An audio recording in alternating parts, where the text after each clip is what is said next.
언론이 삼성을 신경 쓰는 것만큼 다른 보도에도 관심을 쏟는다면 저희가 할 말이 좀 많이 줄어들지 않을까 그런 씁쓸한 생각까지 드는데 그나마 긍정적인 건 최근 언론들이 잘못된 보도를 바로잡고 경위를 밝히고 또 사과하는 일들이 눈에 띄게 많이 늘고 있다는 겁니다. 지난 1일이었죠. 조선일보가 일면에 오직 팩트라는 일종의 선언문을 게재를 했습니다. 검증되지 않은 정보와 거짓 뉴스가 범람하는 소셜미디어 시대에 철저한 사실 보도만이 언론의 존재 가치라면서 바로잡습니다 코너를 이면에 게재하겠다고 약속을 했는데요. 구체적인 내용을 좀 정현우 기자가 소개해 주세요. 예. 네, 6월 1일에 일면에 이런 오직 팩트 이렇게 딱 박아놓으니까 사실 눈에 굉장히 띄었던 게 사실이고요. 네.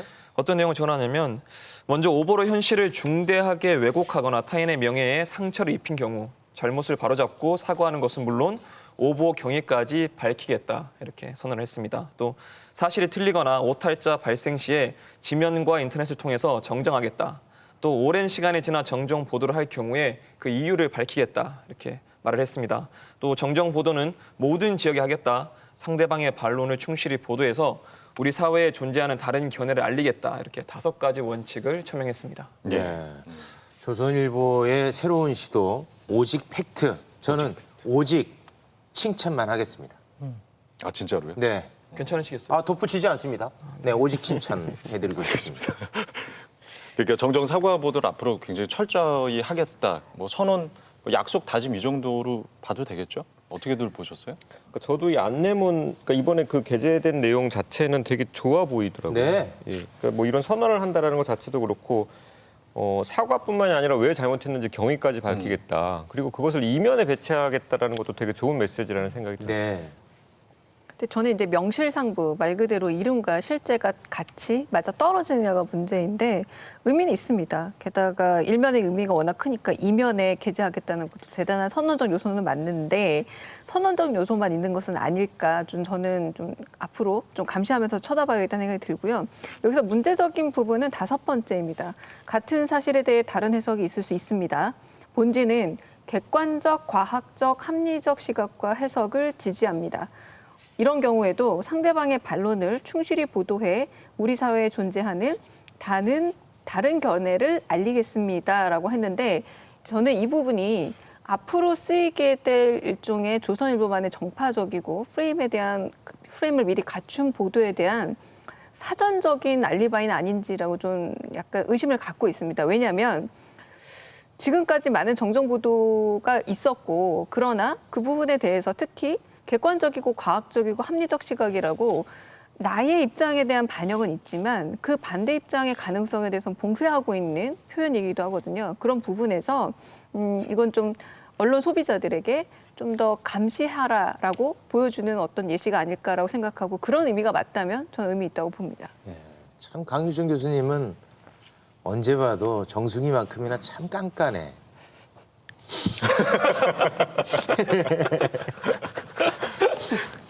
칭찬할 수 없는 건지 이 대목에서는 그냥 네. 그렇죠. 홍 박사님 어떻게 보셨어요 이 게재문? 예, 앞서 선생님들 의견하고 같고요. 90년대 초반에 조선일보가 기자 실명제를 채택했잖아요. 예, 먼저 했습니다, 형식적으로. 그리고 2020년 이제 시작하면서 오직 팩트라고 주장하면서 바로잡습니다 한다고 했잖아요. 형식적인 제스처로서 굉장히 좋다고 보고요. 이것이 다른 언론사에도 파급되기를 희망합니다. 예. 최욱 씨는 사실은 그 오직 팩트 게재에 대해서 오직 칭찬만 하겠다고 얘기를 했는데 사실 저희가 계속해서 조선일보 다뤄오면서 사실 사과 정정 보도와는 동떨어진 언론사라고 생각을 하지 않았습니까? 네. 왜 이런 시도를 한다라고 보시는지 좀 궁금해졌어요. 갑자기. 예. 뭐 제2 역할이 좀 많이 커져서 그런 걸까요? 어떻게 보세요? 제이가 너무 좀 괴롭히기도 하고 그러다 보니까 우리 그런 언론사 아니다. 뭔가 좀 자성의 목소리도 나오고 뭔가 좀 변화를 시도하려는 의도 아닌가. 이럴 때 힘 빼지는 않았으면 좋겠습니다. 근데 저는 방어냐 반성이냐의 문제인데요. 저는 방어적 기재로 보이는 거예요. 왜냐하면 언론 소비자들이 굉장히 미디어 리터러시 교육이 필요하다고 하지만 이미 상당히 똑똑해져 있고 그런 깨시민들 내지는 언론 소비자들이 언론사에 직접적으로 의견을 표방하고 있고 사실은 조선일보 폐간 운동을 하고 있는 많은 시민들도 있습니다. 그런 부분에서 만약에 자기 반성적인 모습을 보여주지 않는다면 외부적 힘에 의해서 붕괴될 수도 있는 사실 위기를 저는 느꼈을 거라고 생각을 해요. 이 위기의식을 빨리 느끼는 것도 저는 기존 언론 미디어들이 갖고 있는 힘이라고 생각하는데 그런 힘이 있고 문제적인 건 저는 그 부분입니다. 팩트 체크만 한다면 AI가 더 잘할 수도 있어요. 근데 만약에 언론사가 존재한다면 그리고 기성 미디어가 지금의 언론 지형에서 어떤 의미를 갖는다면 해석의 맥락을 제공하고 편집을 어떻게 하느냐입니다. 그래서 저는 이 편집에 대해서 어떻게 하겠다라는 선언이 있었다면 더 솔직하게 받아들였을 것 같아요. 근데 이 팩트라는 말 자체는 말 그대로 사실이거든요. 이 사실에 대한 부합과 부합하지 않음은 언론이 갖춰야 될 저널리즘의 기본 원칙 중에 가장 밑에 있는 게 바로 팩트거든요. 이제서야 그 가장 밑에 있는 것만 하겠다라고 하는 건 어떤 점에서 소비자들이 갖고 있는 언론에 대한 되게 수준 높은 윤리 의식에 비해서 조금은 부족한 것이 아니냐라고 저는 조금 약간 일종의 아까 말씀하셨다시피 좀 의심의 눈길을 갖고 있습니다. 네. 그래도 이런 선언이 스스로에게는 굉장히 불편함이거든요. 왜냐하면 선언을 해놓고 나중에 지키지 않으면 이 자체가 또 스스로를 발목 잡고 또 조롱의 대상이 되지 않겠습니까? 잠깐 스포일러를 하자면 이따가 그런 상황 펼쳐집니다. 의미심장하네요. 예. 왜 이렇게 적극적인 거예요, 오늘?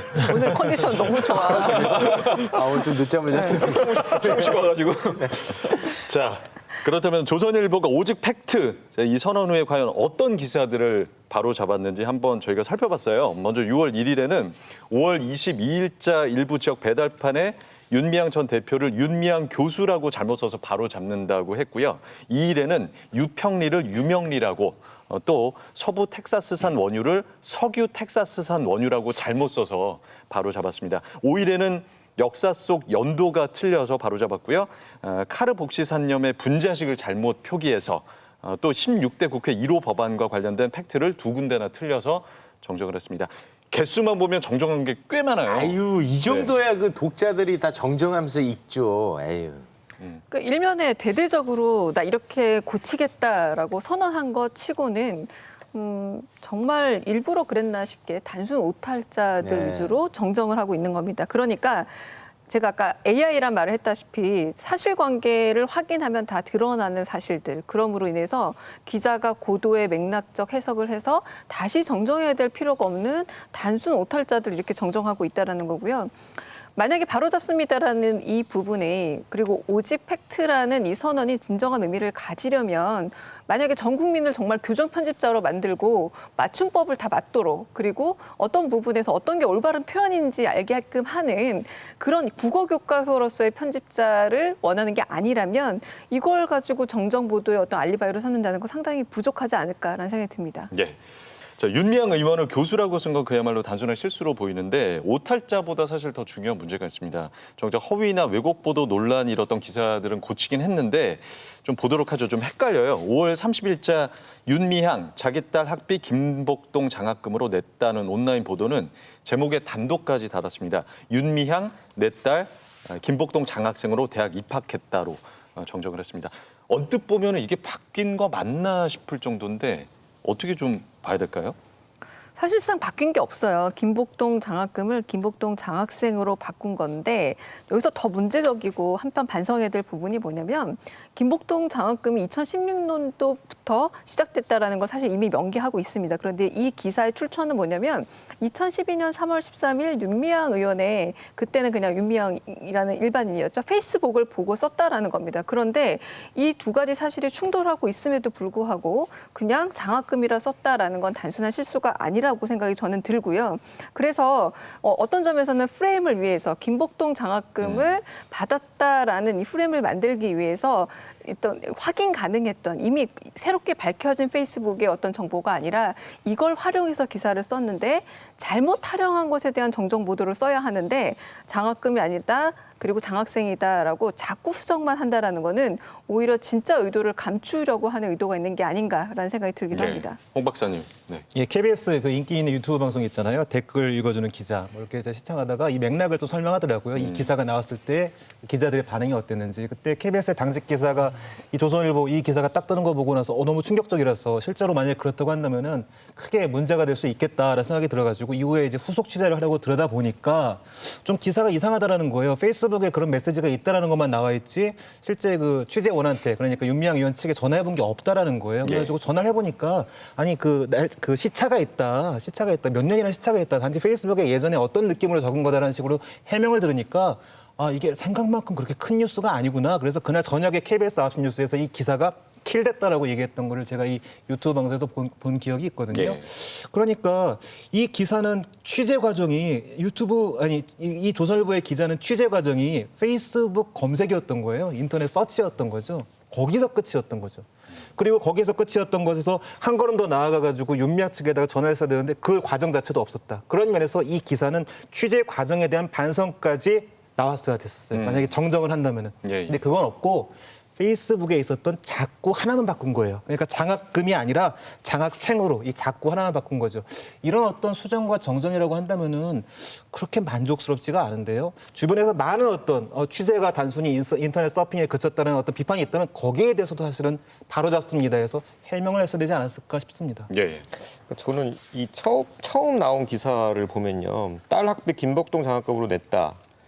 그러면서 이제 아까 강 교수님 말씀하셨듯이 2012년 3월 13일 페이스북에 나온 내용을 언급을 하면서 그때는 공식적인 김복동 장학금이 없었던 때인데 김복동 장학금으로 딸이 학교를 간 것이고 그 경위에 대해서 그러니까 딸에게 김할머니의 장학금이 어떻게 지급됐는지에 대해서는 언급하지 않았다라고 기사가 처음에 나왔어요. 근데 언급하지 않은 게 아니라 페이스북에 있습니다. 그러니까 그 윤미향 의원이 그 김복동 할머니 장학생으로 뭐 딸이 입학했다라는 말을 2012년 3월 13일 날 했는데 그 전에 그러니까 윤 의원이 자신의 페이스북에 할머니께서 그 자기 딸의 뭐 등록금을 지원하고 싶다는 말씀을 하셨다라는 다소 좀 훈훈한 이야기를 하셨어요. 그때 시민단체 활동가 시절에. 그러니까 찾지 못했던 거예요. 근데 그거를 이제 일종의 오보를 낸 거고 저는 이게 그냥 그 개인 SNS의 글을 잘못 해석한 하나의 부끄러운 해프닝 정도로 넘어갈 사안이라고 생각을 하고 그래서 조선일보가 팩트 선언까지 한 마당이니 그것을 내가 실천해 보이겠다라고 보여줄 수 있는 굉장히 좋은 기회였어요. 그런데 그거를 아주 그냥 다 차버린 거예요. 그러니까 이런 식으로 정정을 하면서 계속 단독까지 달아가지고 이 의혹이 남아있는 것처럼 했잖아요. 심지어 뭐 사과도 당연히 안 하고 있고 그래서 이 사례를 통해서 팩트 선언의 그 진의, 취지 거기에 대해서 충분히 의심할 수 있는 상황이 돼버렸다고 저는 보는 거죠. 그러니까 이거는 교정 보도예요, 교정. 교정을 본 거지 정정을 한 게 아니고요. 만약에 프레임을 위해서 팩트를 재조립했다면 굉장히 비윤리적인 기사이기 때문에 그 태도에 대해서 정정을 했어야 되고요. 만약에 오해한 채로 팩트 체크를 안 해서 이런 기사가 나왔다면 그건 함량 미달인 기사이기 때문에 또 다른 의미에서 기본적 윤리 조항을 지키지 않은 의미의 정정 보도가 있어야 되는 겁니다. 그런데 여기서 정정 보도를 얘기하고 있지만 엄밀히 말해서 교정하고 있는 거죠. 그냥 오탈자 수정한 것과 다를 바 없는 기사가 나왔습니다. 자, 사실 오직 팩트 선언이 있기 전에도 이 바로잡습니다 보도가 있긴 있었습니다. 지난달에는 딱 한 번 5월 20일자 경찰 이파리 순경 무궁화 경정에 대들었다는 보도를 바로잡았는데 이 원기사를 보니까요. 서울 시내 한 경찰서에서 이파리 2개 막내 경찰관이 경력 20년 터울의 무궁화 3개 간부 경찰관과 온라인 설전을 벌였다. 112 신고 콜백 문제가 발단이었다는 내용을 담고 있습니다. 이 보도를 접한 경찰 직장 협의회가 기자회견을 열었습니다. 정정 보도와 사과를 요구했는데 구체적으로 어떤 내용이 문제였는지 저희가 직접 들어봤습니다. 어떤 부분에 대해서 당시에 좀 문제가 있다고 좀 보신 거였나요? 첫 번째 문제는요. 이파리 순경이었어요. 제목 자체가. 이파리 순경이라는 것은 경찰의 이제 어떤 순경 계급장을 의미하는 것인데 그 계급장이 1991년까지 사용된 계급장이거든요. 그 이후에는 이제 무궁화 꽃봉오리를 사용했죠. 그리고 두 번째는 대들었다라는 표현이었습니다. 분명히 그 해당 순경은 조직의 어떤 내부 문제점에 대해서 개선을 요구하는 글을 올렸는데 그리고 거기에 대해서 경찰서 과장은 답변을 했고요. 또 아울러서 전국에 있는 경찰관들이 거기에 대해서 토론을 했죠. 근데 그것을 대들었다는 표현을 써가지고 토론의 내용은 외면하고 단순히 젊은 순경이 경찰서 과장한테 대들었다, 항명했다 그런 쪽으로 기사를 내보냈으니 저희 경찰관들 입장으로서는 되게 답답한 거죠. 이 기사들에 대해서 좀 일선 경찰들 평가는 좀 어땠어? 어떤 반응들이었던 건가요? 너무한 거 아니냐. 우리가 이렇게 이런 그 모욕적인 비하를 받고 가만히 있으면 되겠느냐라는 글이 줄이었고 기자회견을 한 지 이틀 뒤에 조선일보가 정정 보도를 냈습니다. 이파리는 순 우리말이지만 일선 경찰관 상당수는 비하적인 표현으로 받아들여서 불쾌감을 느낀다고 한다. 또 순경 계급장은 1991년도에 무궁화 꽃봉오리로 바뀌었다. 이에 이파리 순경을 꽃봉오리 순경으로 바로 잡는다. 딱 여기까지입니다. 딱 여기까지예요. 예. 야, 이거는 뭐 거의 뒤끝 장면 아닌가 싶습니다. 제가 사과할 때 이런 식이거든요. 예, 아주 미안합니다. 뭐 이런 느낌 있죠. 딱 그 느낌이 아닌가 싶어요. 그냥 깔끔하게 좀 사과했으면 어땠을까. 아, 참 좀 안타깝네요. 일단은 팩트라고 하지 않았습니까? 그러니까 뭐 태도라던가 해석의 문제 다 떠나서 일단 팩트가 틀린 거죠. 그리고 너무나 변명이 좀 우스꽝스러운 게 비속어도 사전엔 다 있어요. 하지만 비속어 쓰면 안 되는 거 아닙니까? 마찬가지예요. 이파리라는 말 자체가 영화 대사에서 자주 나오잖아. 너 이파리 몇 개야? 뭐 이런 식의 대사들이 자주 나옵니다. 이게 무슨 말이냐면 그냥 업계에서만 알고 있는 조금만 꺼려야 될 단어들이 아니라 시쳇말이라고 해서 사람들이 어느 정도 조금 비하하는 말로 쓰이고 있는 말을 그대로 사용하고 있다는 건데 이 정도의 필터링이 없다면 기자가 언어를 다뤄서 팩트를 다뤄서 그래서 그걸 통해서 어떤 사실을 전달하는 직업이라면 정말 저는 함량미달이라고밖에 말할 수 없습니다. 홍 박사님. 네. 예, 저 최욱 씨 의견에 전적으로 공감하고요. 그냥 깨끗하게 사과하면 되는 문제인데 왜 이렇게 뒤끝을 남기나라는 생각을 했는데 보통 이 뒤끝을 갖는 사람들은 그 선임자죠. 예, 후임자가 뒤끝을 갖고 있어서 뭘 할 수 있는 게 별로 없습니다. 그렇기 때문에 이 기사의 전체적인 프레임도 대들 다 항명에 초점을 맞춰져 있는 겁니다. 이게 불쾌한 거예요. 자기보다 권력이 낮은 사람이 나한테 어떤 어필을 하는 거에 있어서 이것이 민주적으로 어떤 소통하자는 이야기로 받아들이지 않고 굉장히 불쾌하기 때문에 기사도 이렇게 뒤끝을 남기는 거죠. 네. 자, 아무래도 뭐 진정성 있는 정정 보도로는 받아들이기가 좀 힘든 부분이 있는데 그렇다면 실제 기자회견까지 했던 경찰들 반응은 어떤지 저희가 좀 들어봤습니다. 저뿐만 아니고 전반적으로 많이 아쉽다고 평가를 하죠. 문제의 본질은 어떤 정책을 결정함에 있어가지고 서로의 어떻게 보면 원활한 소통이죠. 의사소통의 문제인데 이거를 뭐 대들었다는 표현을 사용했다. 이제 그런 거를 조금 사과하길 바랬는데 결론적으로는 사과가 매우 미흡했고 뭐 결국에는 좀 진정성이 없었다라는 의사 표명이 많았습니다. 바로 잡는다라는 기사를 낸 것, 이 내용에 두고 혹시 뭐 또 다른 반응들이 있었나요? 결국은 이제 중요한 것은 피해가는 것이다. 중요한 본질은 피해가고 수박 겉핥기식으로 사과를 한 것이 아니냐라는 내용도 나왔고 전반적으로 매우 미흡하다는 내용이었죠. 정정 보도한 것도 문제인데요. 온라인판이 또 문제가 되고 있습니다. 예. 이 제목을 경찰 막내 순경 무궁화 경정의 공개 반박이라고 약간 순화시키긴 했지만 기사 내용에는 이파리라는 표현이 여전히 남아있고요. 그래요? 또 심지어 옆에는 또 정말 친절하게 계급장 사진까지 따와서 꽃봉오리 2개는 순경이고 무궁화 3개는 경정이라고 또 설명까지 해놓습니다. 약간 이 당하는 입장에서는 이거 놀리는 건가 이런 생각도 충분히 할 수 있는 그런 상황이고요.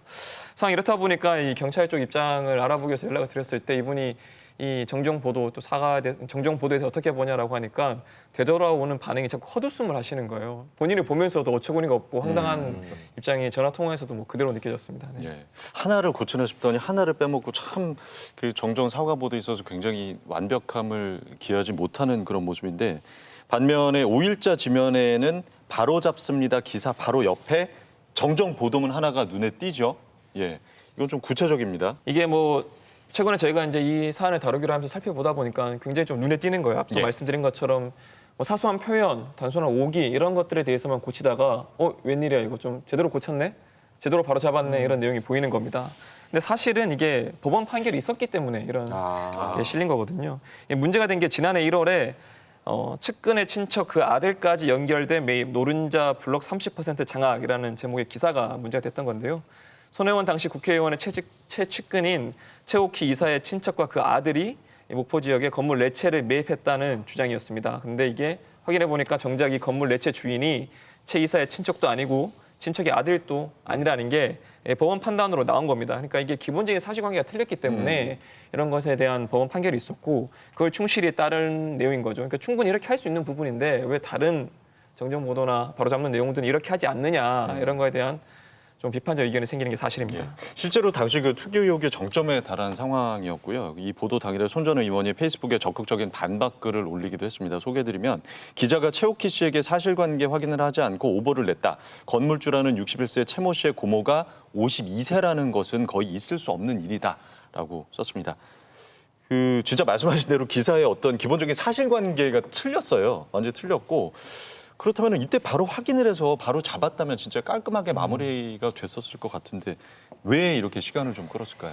왜냐하면 이 당시 다들 기억하시겠지만 이 보도가 사실에 대해서 팩트만 전달하는 그런 기사가 아니라 의혹을 품고 그 의혹을 프레임으로 만드는 일종의 폭로형 기사였다라는 겁니다. 그래서 이 기사뿐만 아니라 정말 수많은 폭로 내지는 의혹 기사들이 뒤섞여서 굉장히 정보에 혼선을 주던 시절이었는데요.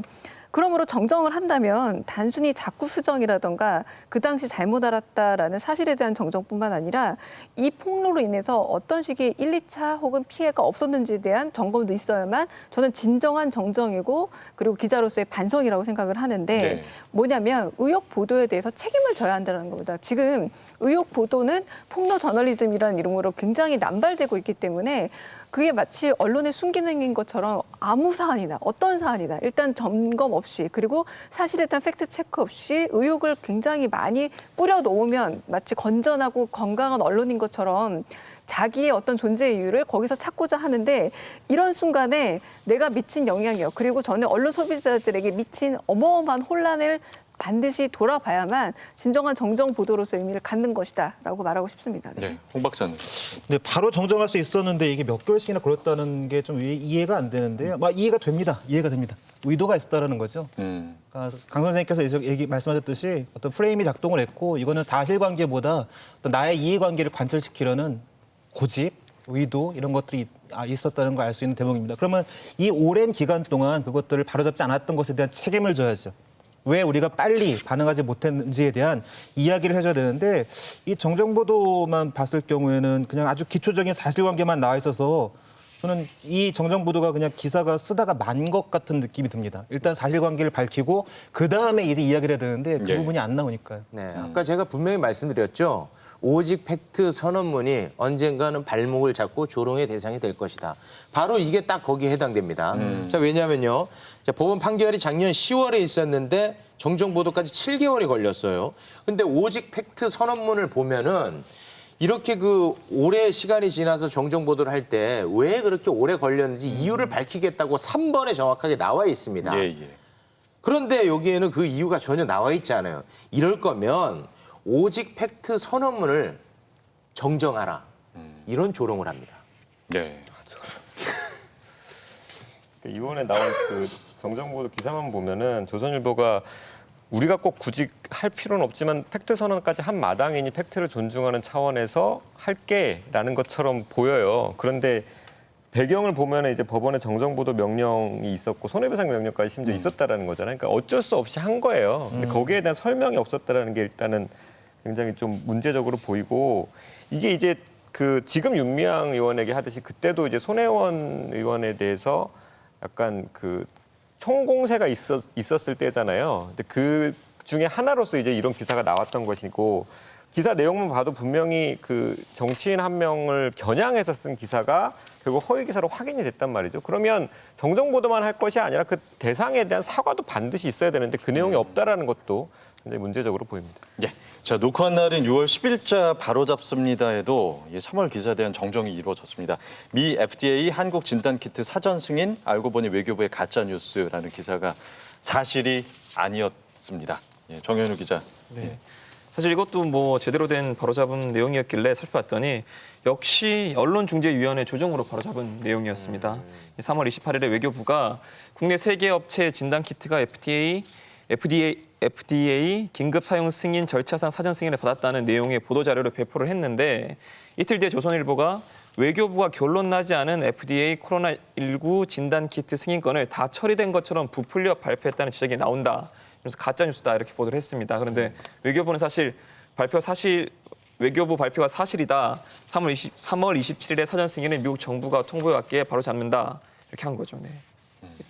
그러니까 사실 정정 보도가 진실성을 가지려면은 즉각성을 가져야 됩니다. 그러니까 손혜원 의원 보도만 하더라도 동아일보에는 2019년 10월 19일에 이미 조선일보가 일부 잘못이 있다라고 기사화되기도 했던 것을 정말 시간을 끌다 못해서 정정 보도를 했다면 이번에도 역시 정정을 해야 한다라는 일종의 그런 평가가 있었기 때문에 하는 거지 절대로 자발적으로 하는 그런 정정 보도를 하기 어렵고요.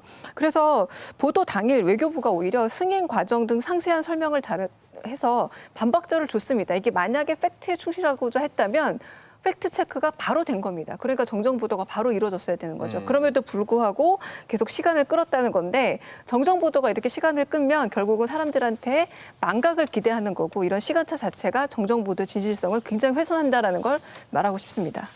네. 조선일보 내부의 입장은 뭐 좀 들은 게 있습니까, 정현우 기자?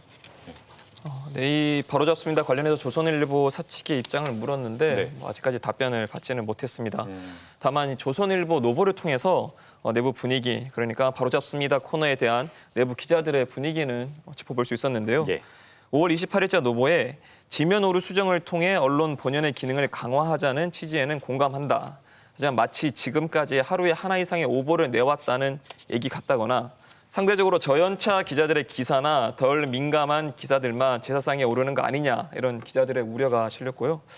아직은 시작 단계인 만큼 조선일보가 이후에 좀 어떻게 하느냐 이런 걸 좀 살펴봐야 될 것 같아요. 실제로 교수님께 이런 부분에 준비하는 교수님께 관련 문의를 했더니 예. 사실 이렇게 너무 좀 사소한 문제만 가지고 하고 있는 게 아니냐, 정작 중요한 본질을 피해가고 있는 거 아니냐 이런 얘기를 했을 때 그 교수님 한 얘기가 이 내부에 이 불만도 틀림없이 있다. 하지만 본인이 알기로는 조선일보 측에서 의지를 갖고 있는 부분도 있다. 그래서 네. 너무 성급하게 평가하기보다는 조금 더 지켜보자 이런 얘기를 하는 것도 있습니다. 네, 내부에도 좀 좌충우돌이 있군요. 좀 시간을 가지고 좀 지켜보도록 하겠습니다. 네, 한국에서도 코로나19 초기 국면에서 너무 검사를 많이 하는 게 아니냐라는 이야기 있었잖아요. 근데 그게 결과적으로 장기적으로 봤을 때 맞는 판단이었잖아요. 마찬가지로 조선일보의 지금 어떤 시도도 전 장기적으로 봤을 때 조선일보가 진짜 원하는 보수 정론지로서 가는 길이 될 거라고 생각합니다. 네.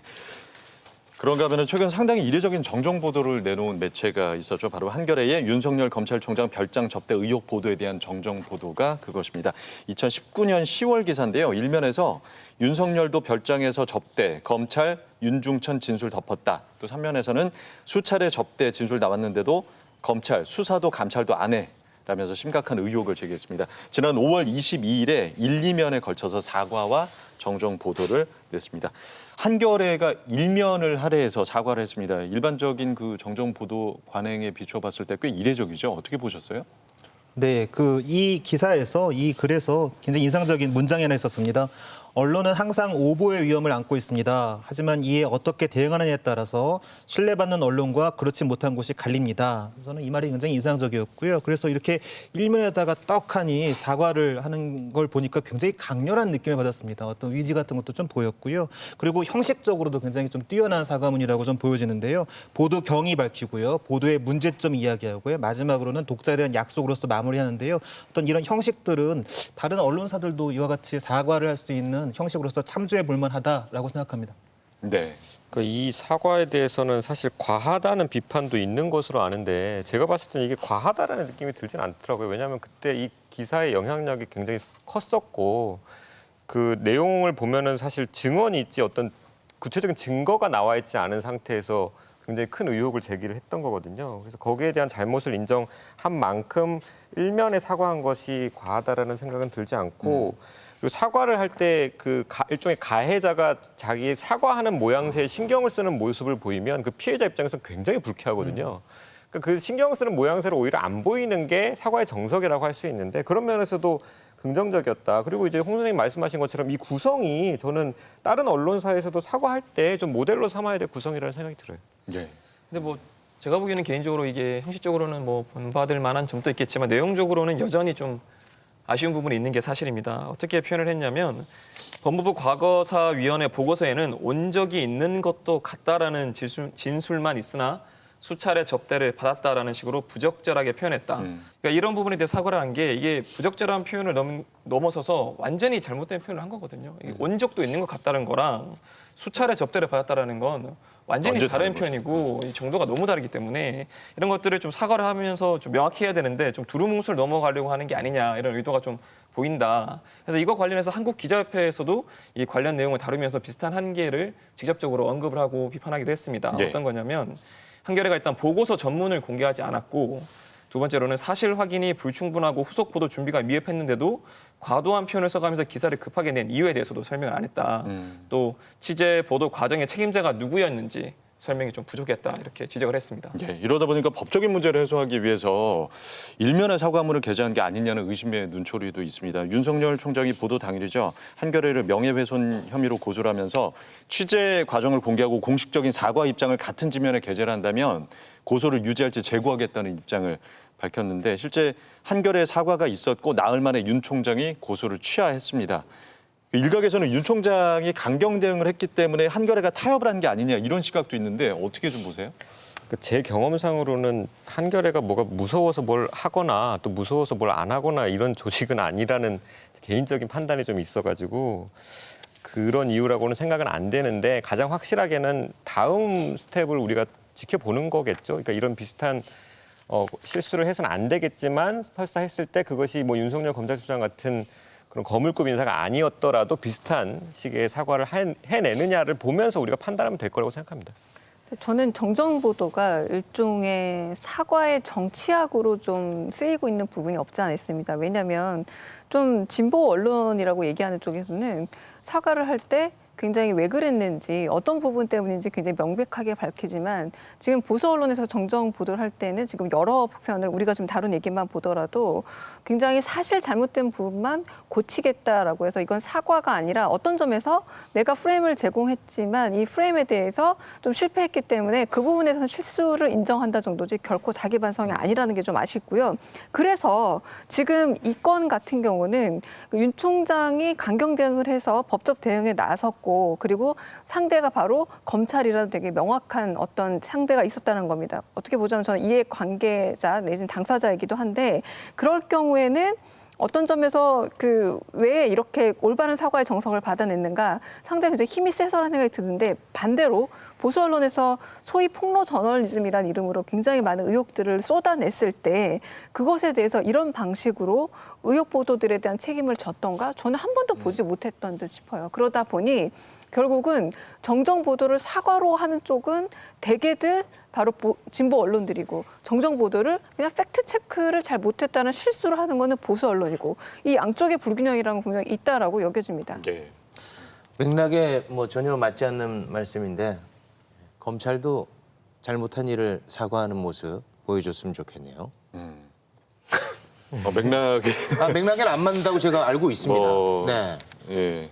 그러나 좀 감정이 격해지네요. 자꾸. 격해져서. 네. 예. 근데 처음에 말씀하실 때 이 한겨레가 타협을 한 게 아니냐 이런 시각도 있다고 말씀하셨는데 사실 네. 이거는 뭐 타협의 문제는 아니죠. 본인들이 취재해서 보도한 부분에 문제가 있었으면 뭐 타협의 여지 관계없이 잘못 솔직히 인정하는 게 맞고 얘기하는 게 맞다고 보고요.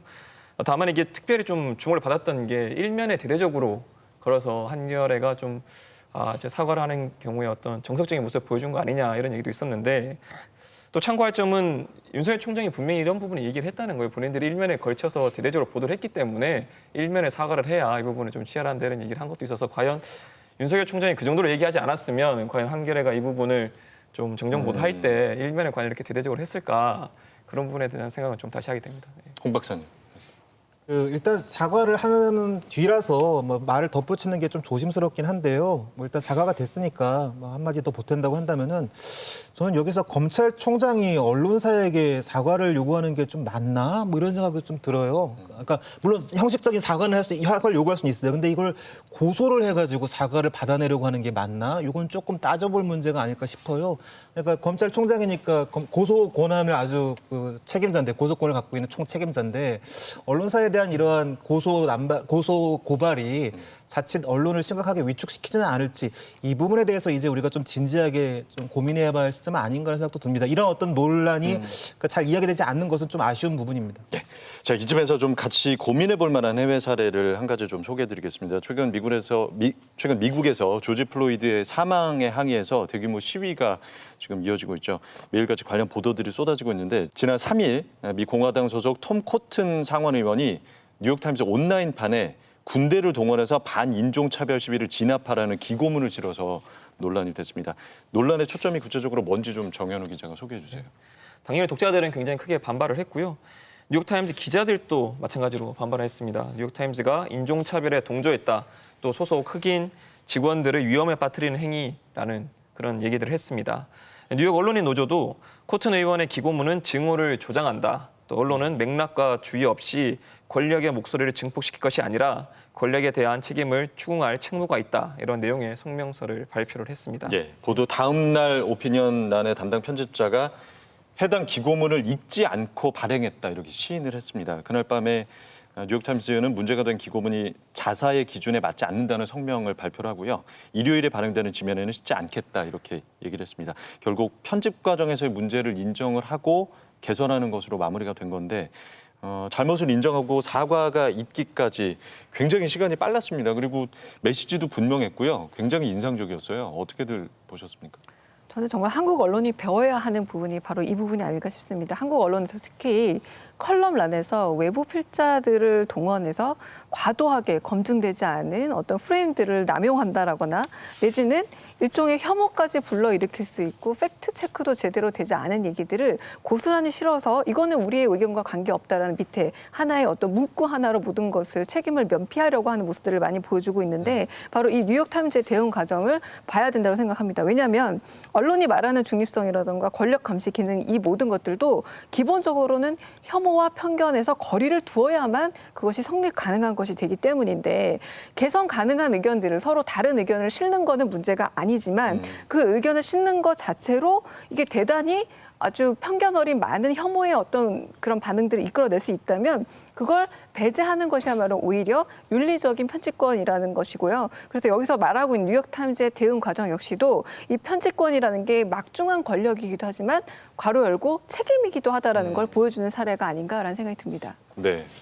그날 우연히도 제가 트위터를 하다가 계속해서 어떤 글들이 막 리트윗이 돼서 폭발적으로 증가하면서 퍼지고 있는 걸 본 거예요, 그날이요. 근데 봤더니 뉴욕타임스의 퓰리처상을 받은 이 기자, 그다음 뉴욕타임스의 제가 한두 번 이름을 들었던 대기자 이런 사람들이 계속해서 뉴욕타임스의 결정에 대해서 문제 있다라고 이야기하는 트윗들이 올라오고 사람들이 그것을 리트윗하고 추가 의견을 내가지고요. 저의 타임라인에서는 굉장히 폭발적으로 의견이 일어나는 걸 봤어요. 그리고 살펴봤듯이 뉴욕타임스가 자기가 그 칼럼을 게재했던 결정에 대해서 실수였다, 잘못했다라는 어떤 인정을 하게 되거든요. 아주 투명하고 시민과 대화하는 방식에 전체 그 신문의 편집에 대한 논의 자체가 굉장히 인상적이었다. 그래서 강 선생님이 말씀하셨던 것처럼 우리도 이런 부분을 좀 배울 필요성이 있겠다는 생각이 듭니다.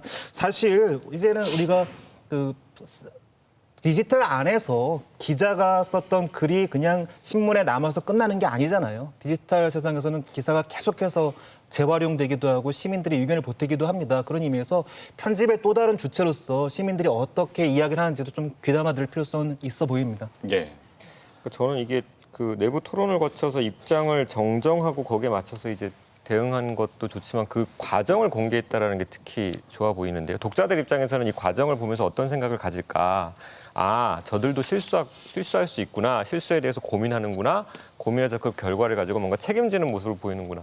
저는 이런 메시지를 준다고 생각하거든요. 그러니까 언론은 권위를 어느 정도 가질 필요가 있습니다. 권력은 상대를 강제적으로 끌어오는 힘이라면 권위는 자발적으로 끌려가게 만드는 힘이라고 그렇게 구별된다고 하거든요. 근데 언론은 권력을 가질 수는 없지만 권위는 가져야 돼요. 그러니까 언론이 주는 메시지가 대중들로 하여금 움직이게 만드는 힘이 있어야 되는데 지금 대중들은 언론에 종사하는 사람들에게 특별한 존재라고 생각은 사실 안 해요. 예전에는 그들이 특별한 지식인, 특별한 전문가라고 생각하겠지만 지금은 현장에 가까운 사람, 그리고 현장의 내용을 기록하고 그것을 남기는데 뭔가 훈련된 사람이라는 정도의 사실은 판단을 하고 있는 거죠. 근데 그들에 대해서 어떤 권위를 부여하기 위해서는 그들이 그 현장을 통해서 뭔가 경험해서 기록을 남기는 거에 대해서 분명하게 책임지는 모습을 보일 때 신뢰하고 권위를 부여하지 않을까라는 생각이 들어요. 저는 전적으로 동의를 하는 게 굉장히 인상적이었던 부분이 이 내부 기자들이 이 문제적 칼럼의 과정, 그러니까 어떤 과정을 거쳐서 이 기고문이 실리게 됐는지, 또 논란이 커져가면서 뉴욕타임스 회장과 담당 편집자의 입장이 어떻게 달라졌는지, 또 그리고 심지어 이 담당 편집자의 경력까지도 상세히 보도를 했습니다. 이런 부분은 좀 과연 사회적 무리가 있는 어떤 기고문, 기사 이런 것들이 자사에 실리게 됐을 때 이것을 어떻게 대처하는 것이 바람직한 모델인가 방향인가 이런 것들을 국내 언론들이 또 KBS를 포함해서 많이 좀 참고할 만하지 않나 이런 생각이 들었습니다. 자, 그런가 하면 독일 유력 주간지 슈피겔이 2018년 12월에 독일 언론 역사상 가장 긴 분량의 바로잡습니다를 실었습니다. 분쟁 지역에서 활약하던 렐로티우스 르포 기자의 기사 상당수가 날조됐다라고 밝혔는데요. 무려 22페이지에 걸쳐서 조작의 정황을 자세히 보도를 하고 지난해 5월에는 특별조사위원회에 렐로티우스 사건 결과 보고서를 추가로 공개를 했습니다. 스스로 잘못을 밝히기 위해서 22페이지 지면을 할애한 거예요, 슈피겔이. 정말 놀라울 따름인데 국내 언론들한테 이런 태도를 바란다는 건 좀 어불성설인가요? 어떻게 보셨어요? 우리에게 22페이지의 반성문이 있었었나? 언론사가 쓴 이런 생각을 해보면 없었던 건 맞는 것 같아요. 그러니까 글로 쓴 22페이지의 반성문 이건 없었다. 근데 제가 이제 방송의 역사를 이제 좀 공부를 하다 보면은 그런 비슷한 시도가 방송에서는 있었던 것 같습니다. 그러니까 80년대 후반에서 90년대 초반으로 넘어가면서 방송 민주화 운동이 일거든요. 거기에서 수많은 어떤 제작자들, 기자들이 나와서 우리가 전두환 대통령 때 이러저러한 잘못을 했다라는 반성문을 너무 잘 씁니다. 다큐멘터리 찍고요. 이렇게 해서 여러 가지 방송 민주화 운동을 해요. 근데 재밌는 거는 2010년대가 들어오면서 이 80년대 후반에서 90년대 초반까지 방송 민주화 운동을 했던 기자와 PD들이 이제 관리직에 오고 임원급이 되면서 아시는 바와 같이 2010년대에 방송에 또 그러한 반민주적인 운동들이 많았잖아요. 그래서 반성문을 쓰는 행위 자체는 굉장히 중요합니다. 하지만 이렇게 반성문을 썼다고 해서 계속해서 방송사의 신뢰가 영원히 유지될 것인가? 그건 아니라고 보고요. 이 신뢰도라는 것은 그런 면에서 굉장히 불안정한 균형 상태인 거죠. 이 불안정한 균형 상태를 좀 오랫동안 지속시키기 위해서는 계속해서 어떤 시민들, 언론 수용자의 어떤 감시 필요하다고 보여집니다. 네. 저는 정말 이런 거 한번 보고 싶어요. 왜냐하면 소비자가 제기할 수 있을 의문의 개연성을 언론사가 소비자 입장에서 재구성한 겁니다. 이런 부분에 의문이 있을 수 있겠구나. 이런 부분을 고쳐야 되겠구나라고 해서 적극적으로 소비자 입장에서 이렇게 개연성 있는 의혹 여부를 스스로 파헤쳤기 때문에 이런 어떤 22페이지나 되는 이런 답변이 나올 수 있겠고요. 대개 한국의 정정보도 같은 경우는 일테면 약간의 내가 한 것에 대한 정치적 굴복 정도로 일테면 언론중재위에서 권고하지 않았다면 절대 하지 않을 것 같은 정정보도의 어떤 입장을 취함으로써 소비자가 궁금해하고 혹은 잘못 알았을 가능성에 대해서 이처럼 정말 개연성 있게 모든 의심에 대해서 해결하겠다는 적극적 태도를 가진 정정 보도를 제가 기억에는 본 적이 없기 때문에 반드시 우리도 좀 염두에 두어야 되는 것 아닌가라는 생각이 듭니다. 예. 자, 렐로티우스 르포 기자 같은 경우는 CNN 올해의 저널리스트 상을 비롯해서 각종 상을 휩쓴 아주 전도 유망한 기자였습니다. 그런데 기사를 날조한 이유를 저희가 들어봤는데 성과에 대한 압박이었다고 해요. 성과에 대한 압박. 옛날부터 있었던 일이죠. 이게 미국 워싱턴 포스트지에서 지미의 색이라는 아주 유명한 날조 기사로 퓰리처 상까지 받았던 기자도 매우 흡사한 거의 비슷한 변명을 남겼었습니다. 네. 자, 오보를 100% 피할 수 없다면 적어도 제대로 바로 잡는 게 해당 언론의 신뢰를 회복할 수 있는 길일 겁니다. 잘못된 걸 정정하고 사과하겠다는 시도만으로도 일단 칭찬할 일이긴 한데 아직은 좀 지금 상황에서는 좀 갈 길이 멀어 보입니다. 사과의 정석은 어때야 한다고 보시는지 좀 짧게 마무리해 주시죠. 저는 이 말씀 꼭 드리고 싶은 게 오보를 냈다면 명하고 분명하고 진지하게 또 모두가 알 수 있게 그렇게 좀 정정을 해줬으면 좋겠다 이런 생각이 듭니다. 왜 그런 생각이 드냐면 이 매체한 곳이 특정 오보를 내게 되면 그게 또 특히 단독일 경우에 받아쓰는 기사가 굉장히 많이 생산이 됩니다. 그러면 이 오보를 바로잡고 나도 그걸 받아쓴 기자들이 그대로 떠돌게 되는 문제가 있습니다. 실제로 이런 것들이 문제가 됐던 게 이 인용을 해서 오보가 난 기사를 인용을 해서 이 연쇄 오보 사태가 벌어지면서 방심위에서 여러 매체가 연달아서 제재를 받는 경우도 있었습니다. 그렇기 때문에 이미 나온 오보라면 오보를 정정할 때 다른 매체도 볼 수 있도록 알 수 있도록 본인들이 단독으로 이슈를 만든 것만큼이나 고쳐나가는 과정도 이슈가 될 수 있도록 좀 해줬으면 좋겠다 그런 생각이 듭니다. 네. 최근에 한국경제가 이재용 씨의 사과를 사과의 정석이다라고 호평하면서 이런 말을 했었어요. 그 핵심은 수사에서 분리할 수 있는 법리적 약점을 피하면서도 충분하게 공감할 수 있는 사과를 하는 것이다. 굉장히 이상한 말이에요. 그러니까 이런 식으로 사과를 하니까 기업이건 언론이건 사과에 공감하지 못하는 거거든요. 그러니까 사과를 하면서 자기 약점을 피하는 사과? 근데 그게 공감을 얻을 수 있을까? 저는 그거 불가능하다고 생각합니다. 그 사과를 받는 피해자들은요, 가해자가 어떤 사과를 할 때 그걸 제일 유심히 보거든요. 너 지금 사과하면서도 혹시 너 불리한지 안 한지 따지고 있는지 아닌지 내가 볼 거야. 거기에 제일 관심이 있거든요. 근데 그거를 계속 피하는 사과를 하니까 공감을 받지 못한다고 생각을 해서 저는 내려놓고 사과해라. 예. 모든 걸 내려놓고 사과를 해야 그나마 그 사과한 효과라도 얻을 수 있다는 생각이 듭니다. 네. 저는 정정보도는 언론이 가지고 있는 최후의 자정 능력이라고 생각을 합니다. 그러니까 이를테면 극약 처방을 쓴 거죠. 가장 진취적이고 공격적으로 할 수 있는 언론의 역할이 일종의 프레임을 만들고 의혹 보도를 하고 폭로하는 거라면 가장 방어적인 곳에 놓인 게 바로 정정보도라고 생각을 한다는 겁니다. 그렇다면 이 정정보도에서조차도 반성을 제대로 하지 않고 그래서 소비자들에게 진정성을 전달하지 못한다면 이 극약 처방을 쓴 것에 대한 대가가 혹독할 거라는 거죠. 뭐냐면 더 이상 기성 미디어에 대해서 기대할 게 없다라는 평가까지 이끌어낼 수 있다는 겁니다. 그러니까 단순히 몇 건을 교정하고 그리고 수정하는 데서 멈추는 것이 아니라 지속적으로 이런 반성적 태도를 축적을 해서 결국 언론 소비자와 외부로부터 진정성을 인정받을 수 있다라는 평가를 받을 때까지 이어져야만 하는 거지 한두 건 혹은 숫자로 채워진 몇백 건만으로 이 정정보도의 어떤 진정성을 찾을 수 있다? 저는 절대 그렇지 않다고 생각합니다. 네. 홍 박사님. 그 방송통신위가 예전에 방송사에 대해서 규제를 할 때, 제재를 할 때 시청자에 대한 사과 명령이 있었어요. 근데 그 시청자에 대한 사과 명령이 위헌적이라고 해서 이제 그 규제가 없어졌습니다. 왜냐하면 사과를 누가 등 떠밀어 일어서 누가 시켜서 하면은 개인의 양심의 자유를 침해하는 거거든요. 저는 사과는 내 양심에 맞추어서 양심에 비추어서 해야 된다고 생각합니다. 그렇다면 언론인의 양심은 무엇인가? 저는 응답 가능성이라고 생각해요. 그러니까 독자들이나 주변에서의 어떤 수많은 오류나 정정에 대한 요구들, 그다음에 본인이 그걸 봤을 때 이게 문제구나라고 했을 때 그 수많은 리스판스에 대한 리스판서빌리티, 책임을 느껴야 되고요. 거기에 비추어서 어떤 사과를 했을 때 독자들도 쉽게 이해를 하고 투명하게 이해하면서 그 사과의 진정성을 실감할 수 있을 것이라 생각합니다. 네.